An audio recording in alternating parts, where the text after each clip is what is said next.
तो मूवी का स्टार्ट बहुत ही इमोशनल सीन से होता है, जहाँ पर हम एक ऐसी औरत को देखते हैं जो कि कैंसर की पेशेंट होती है। उसके साथ उसका बेटा भी खड़ा होता है, जो कि अपनी मदर को ऐसी हालत में देख के काफी रो रहा होता है। उसका नाम पीटर होता है।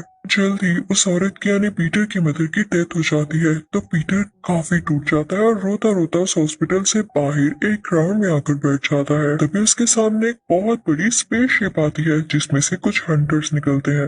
वो इनफैक्ट स्पेस में कुछ चोरियां किया करते थे। इनके लीडर का नाम योंडू था, और योंडू के कहने पे ही वो सारे हंटर्स इस बेचारे पीटर को उठा कर ले गए। वो लोग इसे स्पेस में ले आते हैं। अब पीटर वहाँ ही बड़ा होता है, और इस बात को 26 साल यानी 26 ईयर्स हो जाते हैं। पीटर ऑब्वियसली अब 30 प्लस हो चुका था। वो इन्हीं हंटर्स और योंडू के पास रहा करता था। अब एक दिन ऐसा आता है जब वो लोग पीटर को एक काफी बड़ा टास्क देते हैं, दूसरे प्लेनेट से कोई स्टोन चुराने का टास्क, जो कि कोई आसान काम नहीं था। पीटर ये काम काफी आसानी से कर लेता है, क्योंकि वो प्रोफेशनल चोर बन चुका था। दूसरी तरफ हम एक और आदमी को देखते हैं, जो कि काफी जायंट और खौफनाक लग रहा होता है। उसने अपने मुंह पर ब्लैक और व्हाइट पेंट कर रखा था, और जो सूट उसने पहन रखा था वो भी ब्लैक और लेदर का बना हुआ था। वो स्पेस में बहुत बुरे काम करता था, जैसे वो स्पेस को तबाह कर रहा हो। इस आदमी का एक असिस्टेंट होता है, और इस खौफनाक आदमी ने भी अपने असिस्टेंट से यही कहा होता है कि दूसरे प्लेनेट से वो स्टोन चुरा कर लाओ। लेकिन जब तक वो बेचारा वहाँ पर जाता है, तो वो स्टोन पहले से ही कोई चुरा कर ले गया होता है, कोई और नहीं बल्कि पीटर। पीटर इस आदमी के आने से पहले ही वो स्टोन चुरा के जा चुका था, यानी काफी स्पीडी और टैलेंटेड था वो। लेकिन यहाँ एक अनएक्सपेक्टेड चीज होती है।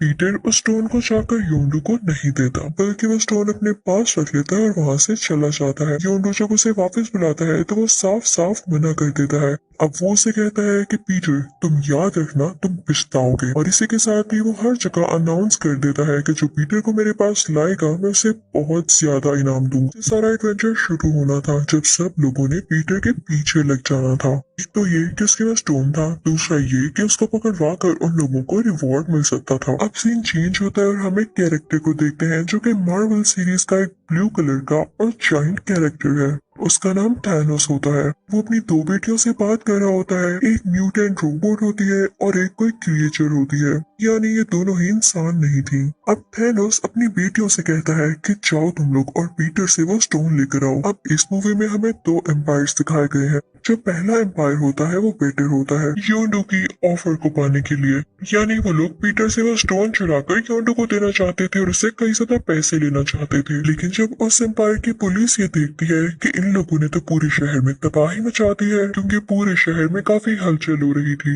हर तरफ ये फैल गया था कि पीटर यहाँ पर है और सारे लोग पीटर को पकड़ने की कोशिश कर रहे थे, तो पुलिस फौरन से पीटर को अरेस्ट कर लेती है, साथ में उस क्रिएचर को भी, जो कि इसका स्टोन लेकर भागी। और उन दोनों कैरेक्टर्स यानी रकून, उस ब्लैक सूट वाले आदमी ने ही थैनोस से कहा था कि अपनी बेटियों को पीटर के पास भेजो ताकि उससे वो स्टोन छीन ले। लेकिन ड्रैक्स जब उस क्रिएचर को देखता है तो उसे काफी गुस्सा आया होता है, वो उसे गले से पकड़ लेता है। अब ड्रैक्स उस क्रिएचर को मारने ही वाला होता है, तभी पीटर उसे कहता है कि रुको, तुम्हारे पास एक अच्छा चांस है उस ब्लैक सूट वाले आदमी को खुद मारने का। ये क्रिएचर तुम्हें उस तक पहुंचा सकती है, तो तुम इसको मार के वो रास्ता बंद करना चाहते हो। तो ड्रैक्स यहाँ पर इस क्रिएचर को छोड़ देता है। अब कुछ देर बाद वहाँ पर लाए गए सारे लोग पीटर से अपने अपने प्लान्स डिस्कस करने लगते हैं, यानी उसे ट्रिक करने की कोशिश कर रहे होते हैं। अब थैनोस की बेटी यानी क्रिएचर पीटर से कहती है कि क्या तुम जानते हो इस स्टोन के अंदर क्या है? ये एक पावर स्टोन है, जिसकी कीमत और वैल्यू बहुत ज्यादा है। अगर हम यहाँ से बाहर निकल जाएं, तो मैं तुम्हें कोई कस्टमर दे सकती हूँ, जो कि इस पावर स्टोन को काफी अच्छी कीमत में खरीद लेगा। हालांकि वो ऐसा करना चाहती ही नहीं थी, क्योंकि उसका फादर और वो ब्लैक सूट वाला आदमी स्टोन को पाना चाहता था। वो हालांकि उसे ये भी बताती है कि मेरे फादर और वो ब्लैक सूट वाला आदमी दोनों स्टोन को पाना चाहते हैं, यानी वो दोनों साथ नहीं मिले हुए। दूसरी तरफ वो रकून भी पीटर के पास आता है और कहता है कि हम इस जेल से बाहर निकलते हैं। वहाँ सीन थैनोस पर शिफ्ट होता है। थैनोस हर पावर स्टोन को चुराना चाहता था ताकि दुनिया में बैलेंस रह सके। अब हम पीटर और वहाँ बाकी लोगों को देखते हैं, उनमें ट्रैक्स भी होता है। वो लोग जहाज में कहीं जा रहे होते हैं। अब वो लोग उस आदमी के पास पहुंच जाते हैं, जिसके बारे में उस थैनोस की बेटी ने बताया था कि मेरे पास एक कस्टमर है जो कि पावर स्टोन को खरीद कर तुम्हें बहुत सारे पैसे दे सकता है। वाकई में ऐसे होता है। वो पावर स्टोन को पाना चाहता था, और जब वो स्टोन को खोल कर देखता है तो वाकई उसके अंदर इन्फिनिटी स्टोन होता है, यानी पावर स्टोन। उसे देखकर काफी खुश हो जाता है। वहाँ पर उन सबको ये पता चलता है कि पावर स्टोन काफी काफी खतरनाक है क्योंकि इसको यूज करके किसी भी गैलेक्सी और किसी भी स्पेस के हिस्से को तबाह किया जा सकता है। अब जब उनका कस्टमर इस पावर स्टोन की टेस्टिंग कर रहा होता है तभी वहां पर उसकी एक एम्प्लॉय आती है और उस पावर स्टोन को चुराने की कोशिश करती है, लेकिन जैसे ही उसे हाथ लगाती है तो वो मर जाती है। वहां पर काफी बड़ा ब्लास्ट होता है। तभी वहां पर वो ब्लैक सूट वाला आदमी भी आ जाता है और ड्रैक्स और उसकी काफी लड़ाई होने लगती है क्योंकि दोनों एक दूसरे से काफी नफरत किया करते थे। लेकिन वो ब्लैक सूट वाला आदमी काफी पावरफुल होता है और वो ड्रैक्स को दूर फेंक देता है। उसके साथ उसके कुछ साथी भी होते हैं और थैनोस की दूसरी बेटी भी, यानी वो म्यूटेंट रोबोट। अब ये सारे लोग पीटर से मिलना चाहते थे तो वो उसके पीछे लग जाते हैं। अब दूसरी तरफ स्पेसशिप में हम देखते हैं कि पीटर और थैनोस की दूसरी बेटी होती है, यानी वही क्रिएचर। वहाँ पर वो म्यूटेंट रोबोट आकर अपनी स्पेसशिप से उन लोगों पर अटैक कर देती है और अपनी ही बहन को जख्मी कर देती है। पीटर फौरन से जाके उस लड़की को बचाता है, यानी थैनोस की क्रिएचर बेटी को। अब इसी बात का फायदा उठाते हुए वो ब्लैक सूट वाला आदमी अपनी टीम के साथ उस पावर स्टोन को लेके वहां से चला जाता है। दूसरी तरफ पीटर काफी वरीड होता है क्योंकि उनका स्पेसशिप डिस्ट्रॉय हो चुका, तो उसे एक आइडिया आता है कि योंडू उसे ढूंढ रहा है। अगर वो उसे अपने बारे में बता देगा कि उस वक्त कहाँ पर है तो जाहिर सी बात है कि योंडू आकर उसे अपनी स्पेसशिप में ले जाएगा। लेकिन अगर उसने ऐसा ना किया तो वो इसे स्पेसशिप में पड़ा पड़ा मारा जाएगा। तो वो ऐसे ही करता है, वो योंडू को अपनी लोकेशन बता देता है। अब योंडू वहां पर आता है तो वो पीटर को और उस क्रिएचर को अपने साथ ले जाता है। योंडू उस पे काफी गुस्सा होता है और कहता है कि तुमने मेरे साथ धोखा किया है, मैं तुम्हें मार डालूंगा और साथ इस क्रिएचर को भी। तभी वहां पर वो रकून और वो दरख्त जैसा दिखने वाला आदमी आ जाता है। वो अपनी स्पेसशिप पर होते हैं तो वो लोग योंडू से कहते हैं अगर पीटर को कुछ किया तो हम तुम्हें मार डालेंगे। तो योंडू थोड़ा डर जाता है और उन पर अटैक नहीं करता। अब पीटर योंडू से कहता है कि आप मेरी पूरी बात सुने, मुझसे स्टोन वो ब्लैक सूट वाला खौफनाक आदमी ले गया। अब आप भी वो स्टोन चाहते हैं, मैं भी चाहता हूँ, तो क्यों ना हम एक ही टीम में हो जाए और मिलकर उससे लड़े और ये स्टोन वापस ले आए। तो योंडू पीटर से कहता है कि बात तो तुमने ठीक की है, तो ठीक है हम उसे स्टोन मिलकर लेकर आएंगे। दूसरी तरफ हम उसी ब्लैक सूट वाले आदमी को देखते हैं जो कि स्टोन को पाकर काफी खुश था। वो स्टोन को अपने हैमर में फिक्स कर लेता है और काफी ज्यादा पावरफुल हो जाता है। अब वो जब चाहता दुनिया को या स्पेस को तबाह कर सकता था। जब थैनोस को यह खबर होती है कि स्टोन उसने अपने पास रख लिया है तो उसे काफी जेलसी होती है और उसे काफी बुरा लगता है। वो दोनों एक दूसरे से नफरत करने लगते हैं। अब आप सोच रहे होंगे कि थैनोस की दूसरी बेटी जो कि एक म्यूटेंट रोबोट है वो अपने फादर के साथ क्यों नहीं है और वो उस ब्लैक सूट वाले आदमी का साथ क्यों दे रही है।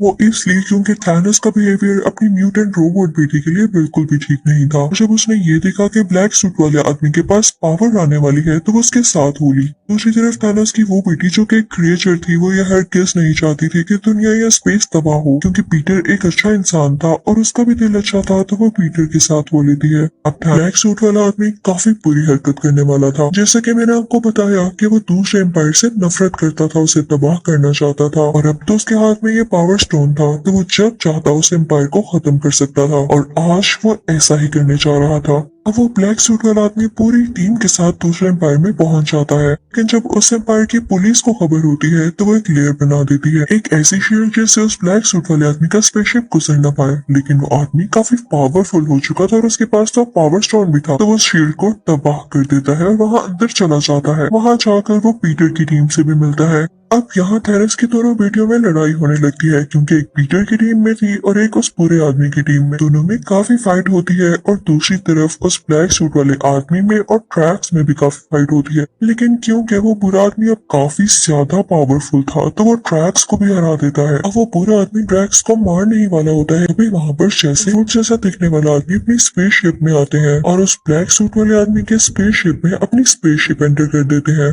जिससे वहाँ पर काफी बड़ा ब्लास्ट होता है।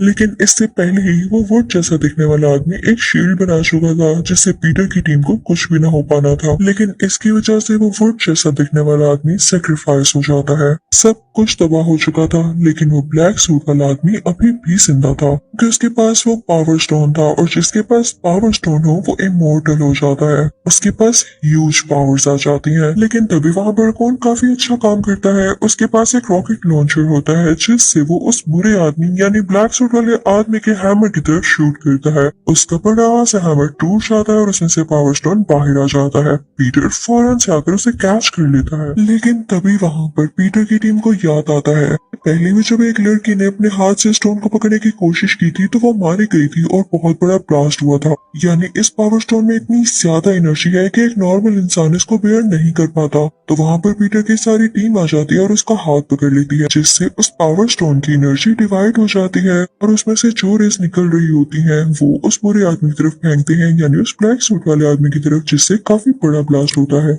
इस तरह से फाइनली वो बुरा आदमी मर जाता है। इन लोगों के पास ये पावर स्टोन आ चुका था और तभी वहाँ पर योंडू भी आ जाता है, यानी उन हंटर्स का लीडर। वो पीटर से कहता है कि लाओ दो अब मुझे ये स्टोन, लेकिन उसने तो पीटर की कोई हेल्प ही नहीं की होती। तो पीटर उसे पहले स्टोन तो पकड़ा देता है। वो बेचारा भी काफी खुश होता है कि शायद मुझे स्टोन मिल गया, लेकिन जब उसे खोल के देखता है तो उसके अंदर पावर स्टोन नहीं बल्कि टॉय होता है। तो पीटर उसे कहता है कि मैं तुम्हें क्यों दूंगा भला। वो फौरन वहां से इस अच्छे एम्पायर की पुलिस के पास जाता है और उनको ये स्टोन दे देता है। पुलिस उनसे काफी खुश होती है और उनसे कहती है कि हमें ये लगा था कि तुम लोग बुरे लोग हो, लेकिन तुम लोग काफी अच्छे हो, तुमने ये स्टोन की प्रोटेक्शन की। उन सबको ये टाइटल मिलता है गार्डियंस ऑफ द गैलेक्सी, यानी गैलेक्सी की हिफाजत करने वाले, उसको प्रोटेक्ट करने वाले। और सिर्फ पीटर को एक टाइटल मिलता है स्टार लॉर्ड। उन लोगों को गिफ्ट में एक स्पेसशिप भी मिलता है। इसी के साथ गार्डियंस ऑफ द गैलेक्सी का पार्ट 1 यही खत्म होता है।